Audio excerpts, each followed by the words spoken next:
What's up, guys? Welcome back to the Chasing Freedom Show with Noah Evans. This week, I've got a fun little update for you. Switching up the way we do episodes. I got some feedback from some of you guys as our guests, our listeners, and I really appreciate that because that helps me to make this show better for you. Again, my number one goal on the show is to help you guys get to financial freedom faster through the experiences and stories of our guests and myself. You know, this should be a shortcut for you guys to get there quicker than the guest did and I did, because you're going to get to hear firsthand how we did it through our losses and our successes. So this week, I'm going to give you guys a little update on what's going on with me and my business and my life. So we are actively still flipping homes in the Boise, Treasure Valley area. Got a couple flips out in Caldwell. I have a lot of belief in the Caldwell area. The infrastructure there seems to be stronger than Nampa and some of the other areas. So got a small multifamily project that I'm going to be holding out there ideally, but we'll see. I may choose to instead suck out the cash and invest it back into Airbnbs. That's the second part of my business model that we're currently evolving right now.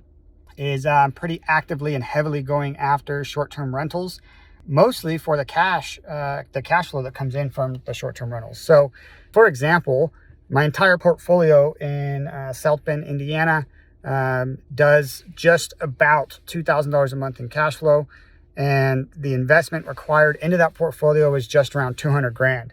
Short-term rentals are very different. They're a much more actively managed asset, whereas my long-term rentals don't really need me.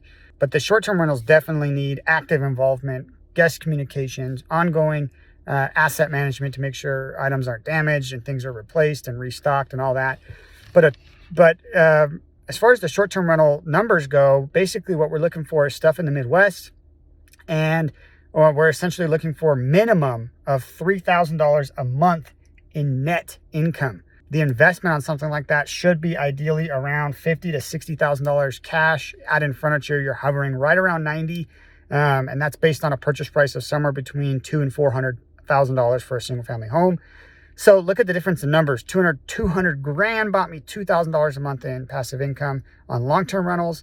On these short-term rentals, we're looking at, somewhere between $60,000 and $90,000 to buy us $3,000 a month in passive income. This is going to allow me to scale my passive income faster, which ideally will open up more doors for me quicker. So it's really just, I'm looking at a different wealth vehicle in the short term. There's no pun intended there, short-term and short-term rentals, but really trying to get to my passive income goal, or my company's passive income goal, of about $30,000 a month in the next 24 months. If I can do that, essentially, to me, there are two types of financial freedoms, right? So the first one, and these aren't levels, just types, but the first one is personal financial freedom. So that's when all your personal expenses are covered by cash flow. I have currently reached that, at least for the foreseeable future, until I change my expenses, which is coming up. I've got a new house payment and things like that that'll definitely change my personal expenses. But so right now I live super cheap. I live in one of my duplexes still, so my personal expenses are actually covered. That's level one financial freedom to me, or the first type, which is personal. Second type is where the cash flow inside your business covers all your business expenses. That's where that $30,000 a month comes from. That number covers more than my current expenses. That actually covers the expenses of the business I plan to run in the next 24 months, which includes adding another 2 people to the team. And so that's where that $30,000 a month comes from. And at that point, my personal life will be covered, all my personal expenses. My business expenses will be covered. And so it'll really open up the door for the team and I to chase down opportunities that we are excited about or passionate about, or that we see to be the most lucrative, and not simply have to just flip houses or sell stuff just to basically keep cash coming in the door to keep us afloat. So anyways, that's a breakdown on my business currently. Another fun update, been doing coaching on the side here for the last 6 months or so. Had some really awesome success with some of the students. It's been really fun. I'm going to be posting one of the live coaching calls as an episode here in the next 6 or 7 weeks. And we're still in the middle of rebranding the show. Pretty excited about it. Redoing the logos, redoing the brand. If you guys see me in person, you see me usually wear like my Tree City Homes clothing or whatnot. Really going to start pushing the personal brand, the Chasing Freedom brand. It's a brand that I can stand by. It's a brand that I resonate behind.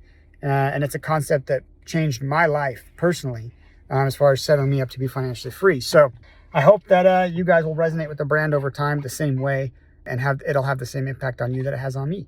Anyways, thanks for tuning in this week, guys. Short episode. The reason it's short is I am headed to Lake Powell, doing a mastermind with one of our very first guests on this show, actually. Brody Fawcett invited me out to a mastermind with a group of his buddies. Pretty cool experience. We're going to fly out on a private plane out to Lake Powell. We'll be on the houseboat with, I think, 15 or 16 other high-level business owners, hanging out for a week and masterminding it up. So next week, I'll have an update for you guys on how that trip went. And we'll jump back into the regular tune of, 30 to 45 minute episodes. But anyways, really appreciate all you guys' feedback. Appreciate you guys listening to the show this far.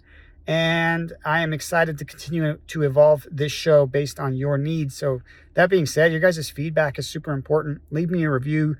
Give me honest feedback on how I can make this show better for you. We are always trying to be the best versions of ourselves that we can. And a crucial part of that is your guys' feedback. So anyways, stay tuned for next week's episode. I got some cool guests coming up. Big little shout out or call out to Brandon Turner. He was supposed to come on the show back in September. And I heard he's going to be in Idaho in June. So he kind of owes me an episode. So if you guys are listening this far, send this one to Brandon Turner and let's get him on the show. All right. Peace out, guys. See you next time.